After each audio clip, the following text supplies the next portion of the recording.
อนเช้ามื้อนี้วันที่7กรกฎาคมปี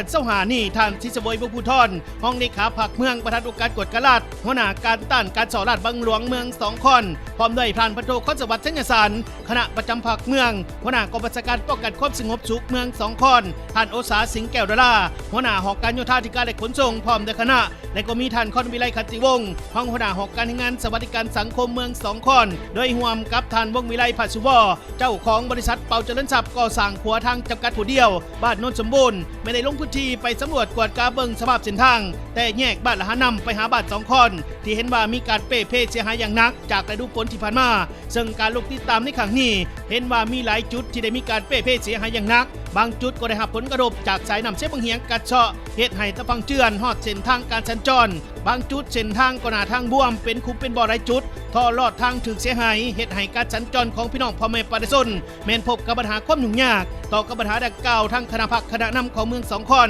ร่วมกับบริษัทเป่าเจริญทรัพย์ก่อสร้างขัวทางจำกัดผู้เดียวได้มีการวางแผนเพื่อแก้ไขซ่อมแปลงทุกเส้นเส้นทางเลขที่ RR 6499แต่แยกทางเลขที่ RR